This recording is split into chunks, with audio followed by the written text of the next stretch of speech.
Knowledge is power. False knowledge, however, exposes everyone to increased risk.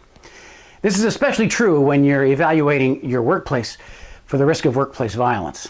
A lot of misconceptions about workplace violence, and all too often they lead to poor policies and decisions that can leave workplaces even more exposed to dangers. I want to share with you 6 common myths about workplace violence. Number 1 is that it can't happen here. This myth is so hazardous because it can create a false sense of security and cause management to ignore important warning signs. The truth is that violence can happen in any workplace, and management must have a realistic awareness of risks and the tools to assess and manage them. Rational awareness is the key, not paranoia. Workplace violence is about murder. That's the second one. It's easy to take the impression from sensational media coverage of mass shootings in workplaces that workplace violence always means people are being shot and dying. In fact, that's not so. The FBI issued a study a few years ago called Workplace Violence Issues in Response, and in it we find these words: homicide and other physical assaults are on a continuum that also includes domestic violence and stalking and threats, harassment, bullying, emotional abuse, intimidation, and other forms of conduct that create anxiety and fear and a climate of distrust in the workplace. They're all a part of the workplace violence problem. Here's a third myth. Potentially violent people can be profiled and just screened out. No, they can't. Those who commit violence in the workplace can be of any demographic background.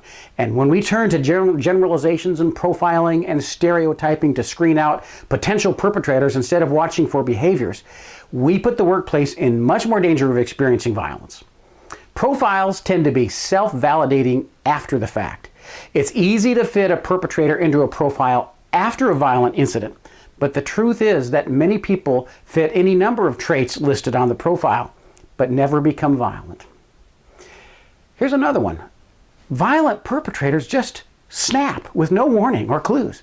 This simply isn't true. It's very rare for violent incidents to happen without any kind of recognizable warnings, behaviors. They could be odd behaviors, obsessions, ominous statements, threats, escalation of conflict with other workers, other warning signs. Changes in behavior are particularly important, especially when those changes could reasonably be interpreted as indicators of stress. Here's another one. Only crazy people commit workplace violence. That's not so. It's not surprising that this is a myth, given the propensity of the media to link violent acts with mental illness, specifically depression. Suffice it to say that most people who are mentally ill do not commit violence, and most people who commit violence are not mentally ill. In fact, only about 5% of the profoundly mentally disturbed people are actually violent. And of that population, the majority are incarcerated or hospitalized. Most workplace violence is not committed by those who would be considered insane. Here's one more. Security guards and metal detectors will keep us safe. That's a dangerous myth. Almost anything can be used as a weapon by someone intent on causing another person injury. The ability to commit workplace violence is not contingent upon being able to smuggle a firearm past security.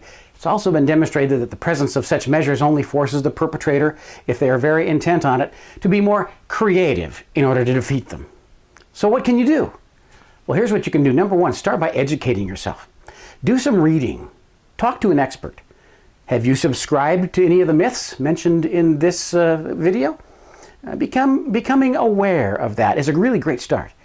A second thing is pay, and this is so important, pay attention to your people. Watch for changes in behavior and learn which behaviors should be commanding your attention. And number 3, you might want to revisit your policies. Are there any tweaks that could be made in your workplace safer? Do you have a workplace violence policy? Get some good advice if necessary. The risk of workplace violence can be dramatically reduced with good information, good policies, and increased awareness. Have a safe day.